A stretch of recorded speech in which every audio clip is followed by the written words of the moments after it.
Hey there, Fellowship family. Welcome to your one-stop shop for all things church life. My name is Mark Francis, and I'm once again your host for today.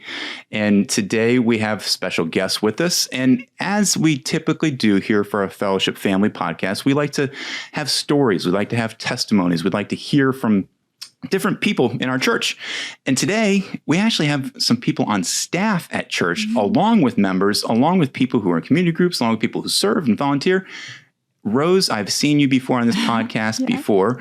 This is Rose Lauck and Roger Lauck. And I don't know why I said Rose first, but there you go. We're looking right Just looking at each other. Yeah. How are you guys doing today? Doing well, thanks. Good. Well, thanks for being here. And, you know, not a lot of people know you guys because how you work at church is a lot of times behind the scenes, not very visible. So, Roger, I'll go to you first. Tell us what you do at FBC. What's your role? Well, to quote a coworker I had years ago, I plug stuff in. Plug stuff in? I plug stuff in. Okay. I tell people just colloquially, I'm the IT guy. I manage the network, the individual stations here, just make sure that all things technical are working as they should. So you're the computer guru expert. Well, in the land of the blind, the one-eyed man is king. That's okay. So. You know, it's funny because you may or may not have heard in a Sermon Spotlight podcast a few weeks ago that Mark Carey had a glitch because he pushed a button and things exploded in his world. Emails got sent out to the entire church. What was your response to that, Roger? Official? Official response. Well, we just delved into it because sometimes those kinds of emails go out through no fault of anyone. It's just people are out there looking for email addresses and contact lists to send bad emails to and from. Bad guys looking for fishing for things. Fishing for things, right. So in this case, there was a legitimate hack on the part of Mark's email. But so we dealt with it. We kind of closed that up as quickly as we could. And started taking some measures to make sure that to mitigate the chances of it happening again. Absolutely. Well, and it wasn't a job security thing for you. You know, it wasn't kind of like a Roger Lauck behind the scenes trying to push the buttons. No, there's enough going on here, though. You solved the problem. So thank you. Well, that's amazing. It was a joint effort. Yes. And Rose, tell us about what you do and how you're behind the scenes here at FBC. You've already heard about what I do. I'm part of the worship planning team, and I get to participate and have creative input in a lot of different projects that we do around here.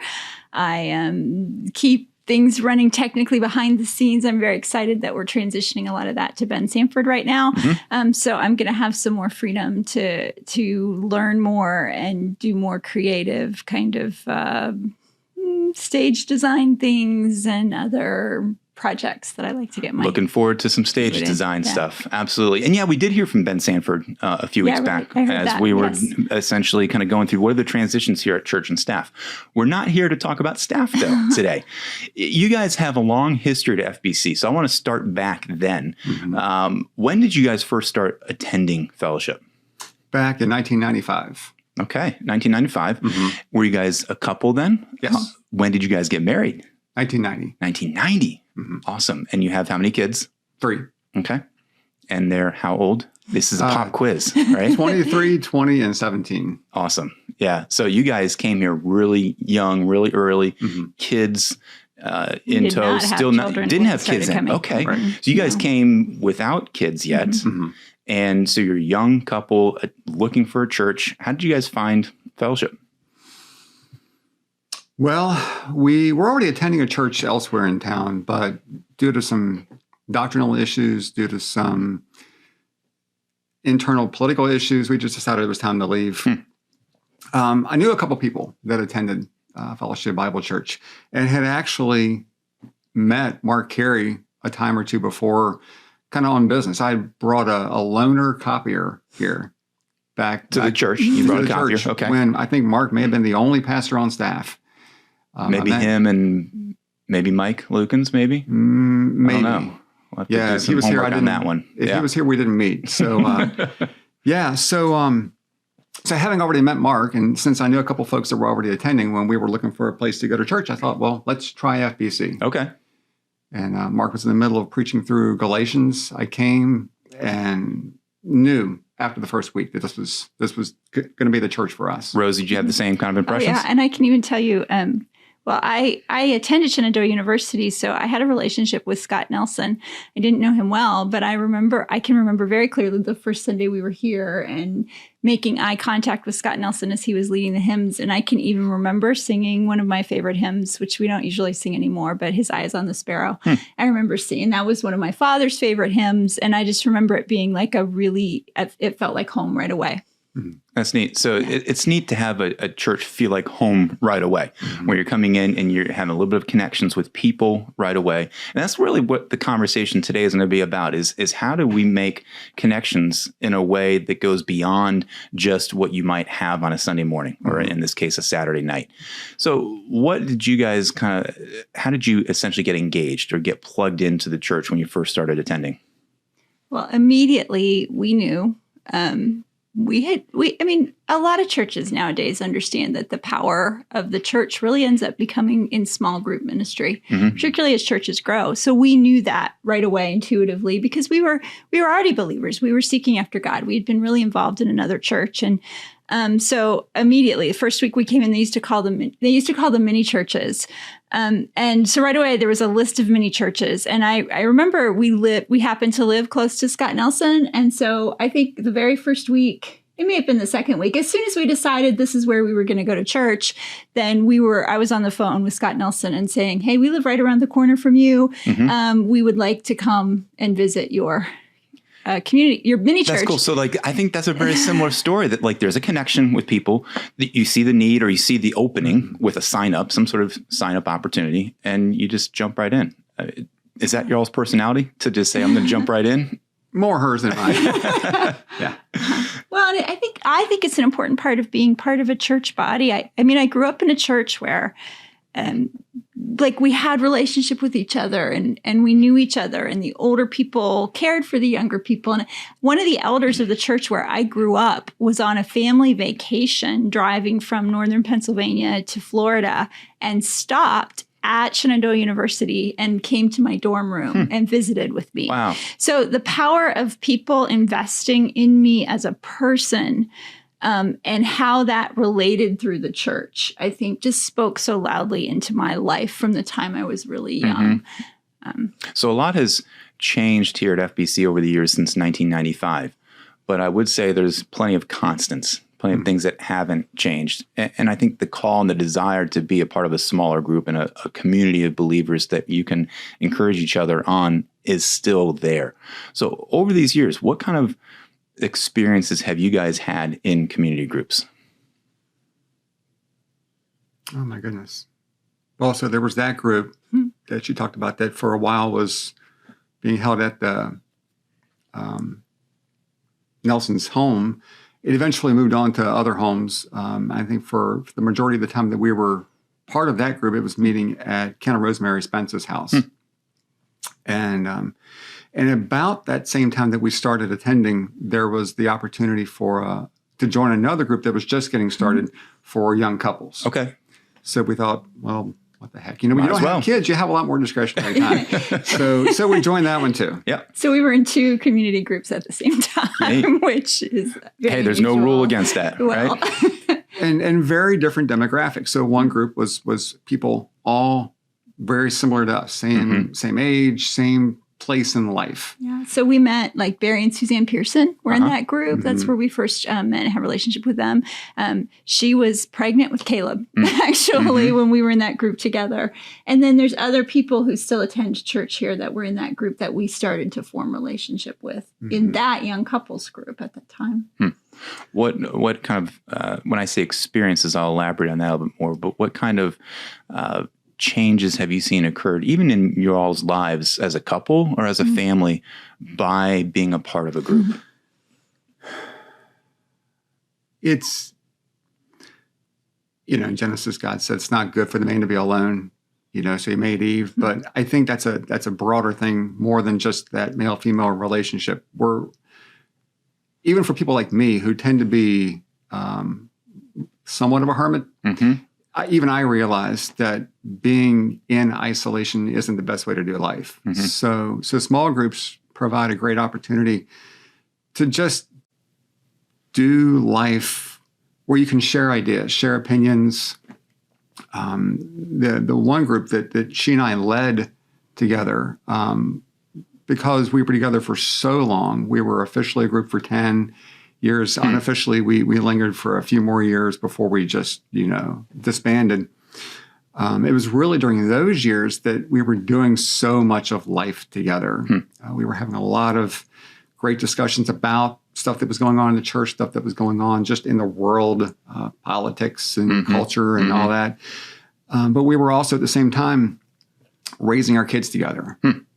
We were going through things like job losses together. We were going through, the death of our parents. All those kinds of big life experiences we were doing together and did for a very long time, in addition to all the just very recreational things like camping trips and things. But we got to participate in raising each other's kids, which it's neat now all these years later. We've been invited, well, either virtually, in this day and age, or in person to the weddings of those kids who have since grown up and are starting families of their own. Some of the kids of those families, there was a core group of about 7 families that we were together for 10 or 11 years. So every week for 10 or 11 years, we were together. We watched each other's kids. We went swimming together in the summer. The moms had coffee together on a regular basis. The moms used to, we'd put the kids to bed at 7:30, and then we'd go to a coffee shop and drink coffee until midnight, 1 o'clock in the morning, because we were younger then and didn't go to bed so early, but also because it was our opportunity as adults to have nice, intense conversations. Every single member of that group moved during those 10 or 11 years. Every single member of the group lost someone close to them. Most of us had an addition of a child to our family. Some of the families, when they came, were already they had 4 children, and that's when they're going to have. We had one family, one of the kids broke their leg, and they were really young and had to be carried. And we took turns giving the parents respite care so the parents could go out for their anniversary, because they had this.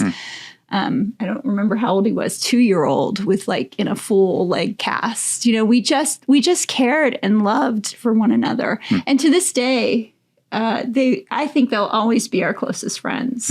I think we'll always be aware of what's going on in each other's lives. It's unique that the things that are coming out are the stories of the relationships with the people that are coming out, and how you still have those bonds years and years down the road that you guys were tight and together. I'm curious, because even a community group, there's more to things of what a group can offer. What else would go on in a group? For example, what kind of things would you guys be studying? And what do those conversations look like to spur each other on to grow towards understanding of who God is? Well, I'll let Roger go into the details, but I think one of the things that made that group work so well is that we started that group. Our very first study we did in that particular group. Do you remember what it was, Roger? I think I do, but go ahead. It was, what is a church? Okay, yeah. And so we started that group. At the time, again, they still called them mini churches here. So we started that mini church with the idea that we are literally a mini church. So our very first study, I think it was a 6 or 7 week study on what is the church. And we went through the ideas of giving and teaching and admonishing one another and all the one another's and what makes a church and how are we together going to function as a church and what does that mean for each of us. And I'll let you go. I don't know if you remember any of the points of the study at all. Not really. I remember talking about the whole Acts 2:42 passage where the believers gather together for the breaking of bread, the apostles' teaching, prayer. And I said, that's what we need to be about. Not to be a replacement for what's going on Sunday, but to be able to on a smaller scale, replicate that, but then still be able to do to talk about how that's relevant to our lives. It's funny you say that. You're using the word mini church, which we don't necessarily use anymore, but it's still kind of a neat picture. You just mentioned not to replace what goes on during the weekends. I'll ask both of you guys this question. What's your all's understanding of Scripture when it comes to what we do on a corporate gathering on a big weekend versus what would go on in somebody's home? there's kind of this funnel in my mind I can think of like, we come to a big church, a big gathering, and you come during the weekend, but then there's also these other locations where you can meet at somebody's house in a smaller setting, or one-on-one or one-on-two and for coffee. So how does that all interplay with each other? Does that kind of make sense of where I'm asking? Yeah, I think so. And it's been interesting having been here since 95 when, the total number of adult members was probably, a couple hundred people, and having watched it just evolve and grow in all the years since then. We Fellowship Bible Church, we've had to do things differently. And it's become just because of the sheer size of things, there's less, I think, intimacy, less opportunity for people to talk and to share and to encourage. Just almost the size is doing that. Yeah. Right. I was thinking about this passage, Hebrews 10:24. Yeah. The writer says, "Let us consider one another in order to provoke love and good works, not neglecting to gather together as some are in the habit of doing, but encouraging each other, and all the more as you see the day approaching." It's hard to do that. It's hard to provoke love and good works. It's hard to encourage on a Sunday morning when you've got an hour and 15 minutes. You're trying to get you're trying to get your kids, to the right place at the right time. And I think that really only when it's two people across the table with a cup of coffee or, a couple of families in a house on a weekday evening, that's the place where the provoking love and good works can happen. That's the place where the encouraging can happen. Yeah. Right. So Sunday morning is great for learning. It's great for worship. It's great for seeing each other. Because sometimes, even if you don't get a chance to encourage, sometimes just seeing someone that you haven't seen for a while can be encouraging in and of itself. And knowing that you're not alone. So if it was always just 5 families in my house, it might start to feel a little disparate from a larger body, from a larger group of people who are all pointing towards God. And there are things that, as 5 families, there are things we can't do that the larger church can do. There are initiatives and there are resources and there are opportunities that we have because we attend a larger worship gathering on weekends that 5 families can't. Just like there are things 5 families can do that we can't do in the larger gathering. So there's pluses on both sides. So from your worship ministry perspective, Rose, encourage the listeners here, because you could have somebody on either end of this spectrum to essentially say, I go to church on Sunday mornings and I'm good. I'm getting my congregation, I'm getting my encouragement, I'm seeing my people. Yeah. You might have somebody on the other end saying, I don't like big church. I just like staying in my home, and I'm going to have a couple of friends over and we're going to do church at home every week. Right. How do you bridge that gap and encourage people who are on those sides? I tell people, the Lord brought Roger to my life to make me see something of God that I can't see on my own. And the Lord brought Mark Francis to my life to see something of God that I can't see on my own. And together, we somehow, in our unity, reflect God in a way that we can't separately.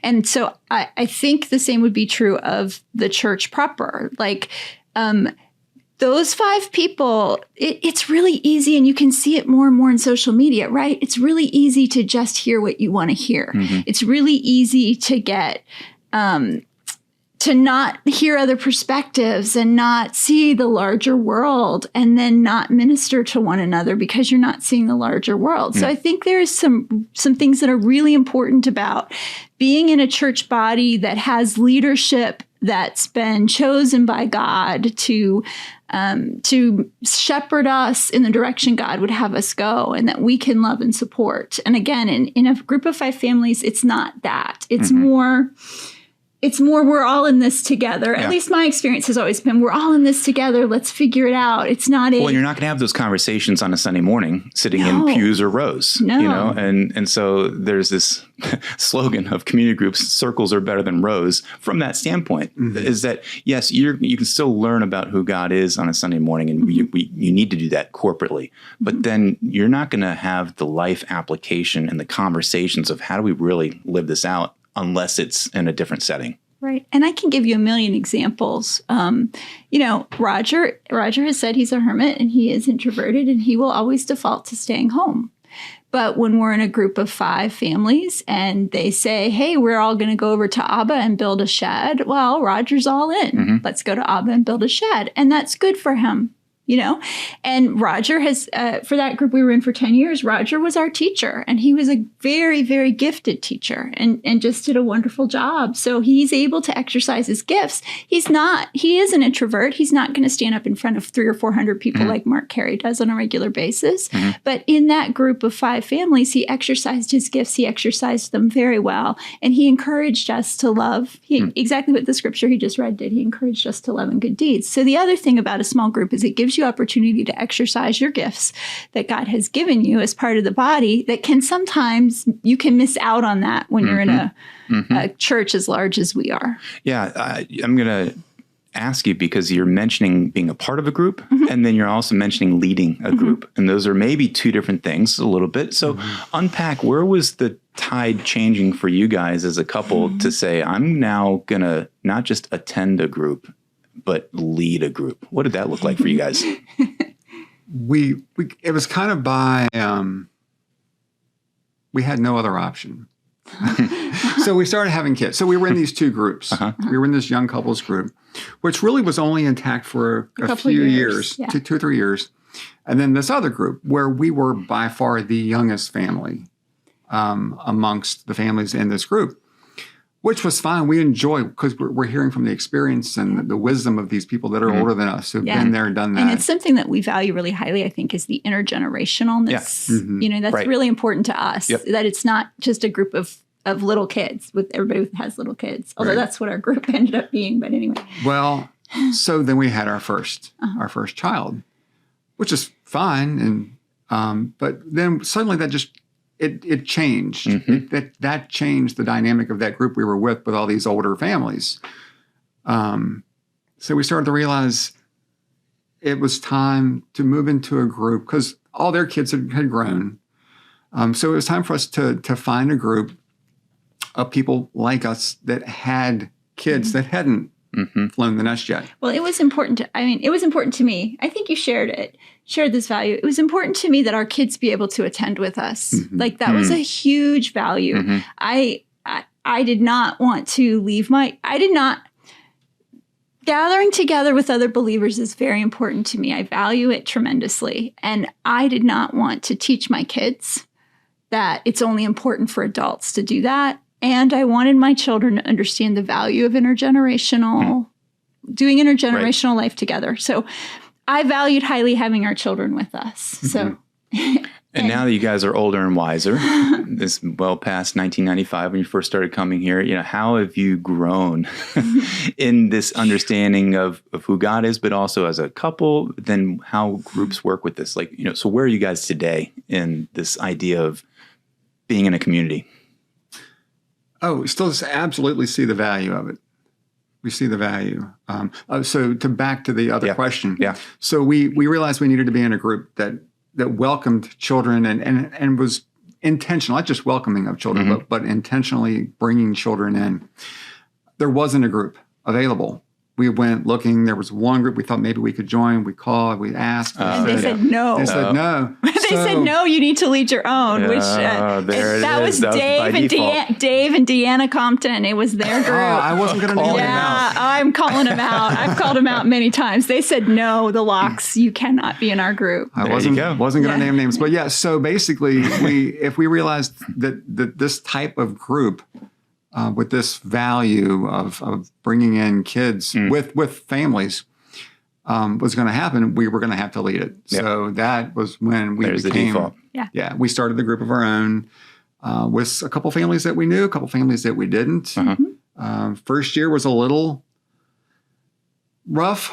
Yeah. There was a bit of a personnel change by the time between the beginning of the first year and certainly by the beginning of the third year together. Takes some getting used to each other. Yeah. And some families, they just want to come try it out, but then they realize it's not really for them. So by the third year or so, we kind of settled into a group that stayed the core group then for the rest of the time we were together.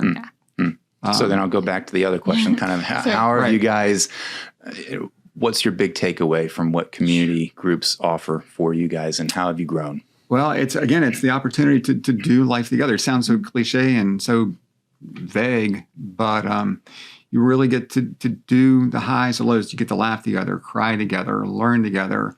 Hopefully provides a safe enough environment where you can ask the question of a flesh and blood person. I mean, when our group started, Google wasn't a thing.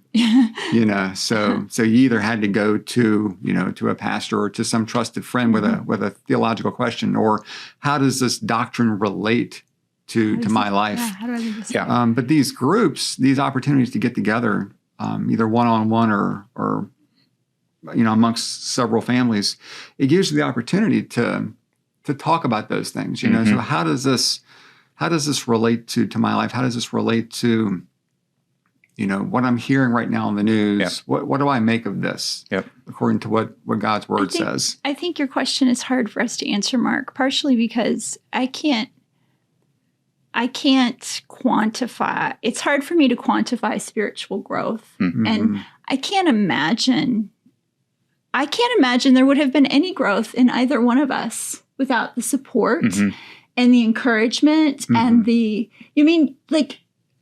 when you have 7 families that you're intimate with and you don't come to church on Sunday, they know it. Yep. And they're on the phone with you and where have you been?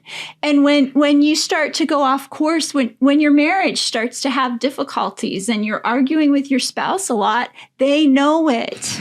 And they're going to sit with you. The women are going to sit and they're going to talk it through with you. And, so Roger and I have been married for 30 years and I can't imagine my life without other believers having spoken directly into it. Mm-hmm. And I guess because I was raised in that kind of environment where other believers spoke into one another's lives and did life together on a regular basis, it's key. It's great. Yeah, Mark Carey over the years has told this joke, and I don't remember enough of the joke to try to tell it, but it's about this little kid who's scared in bed at night. And so basically the punchline of the joke is that he wants God with skin on. Mm-hmm. So he wants his parents there because they try to encourage him. Well, God's with you, but I want God with skin on. Yeah. Community groups provide God with skin on. Whether it's just helping you move boxes when you're going from house A to house B, or if it's just someone to hear you just kind of think out loud when you've lost a job, or a shoulder to cry on. Mm-hmm. And that's so relative. I mean, because God with skin is Jesus. Mm-hmm. And when we have Christ living in us and we're displaying his light to others around us, it looks like God with skin on. Right. And I love that. That's great. And I think, I've heard of other groups where, people are just going for the teaching and, you know what I mean? And I understand we have times in our lives where that's a value or it's primarily Bible study, but I just, if I'm inviting you in my life and you're inviting me in my life, then you're going to get who I am. Sure. I'm pretty transparent. And I'm asking you to help me grow and help me be more like Christ and show me what that looks like. Because ultimately, we all just want to and need to glorify God together. Mm-hmm. Yeah, that's great. Well, you guys are a good example. I appreciate you coming here and opening up and sharing your stories and just being able to encourage all of us to say, community groups are where it's at. Mm-hmm. And if I'm not a part of one, I need to be looking for one. And I could tell you a million stories. We didn't have time didn't even get to the stories. Because literally we've been in community groups for our entire married lives. And there's just story after story after story. Yep. The study, I can tell you examples. I can tell you lines from studies we've done together that still I chew on, that we did those books 20 and 25 years ago. Mm-hmm. I can tell you stories of crying with friends. I can tell you stories of arguments we've had where we've left community group mad at each other, because it's just life. Yeah. Yeah. And that's all part of it. And that's why we're here, to encourage each other to grow together. And you guys, thank you once again, because there is plenty of opportunities for you guys watching and listening for you to get plugged into community group. And I'll just promote the website. You can go to fbcva.life/community, and that will take you right where you need to go to find out where the groups are and how to get plugged in. There will be an event in September for you to meet and find out where the openings are for groups and meet the leaders of those groups. So look out for details about that coming up as well. So also, by the way, keep watching and listening to our podcasts. There's going to be plenty of other stories like this coming up. So go to fbcva.life/podcast. Share show notes. We'd like to hear from you guys as well. And really, until we chat again, let's let Christ be the focus of our lives each and every day.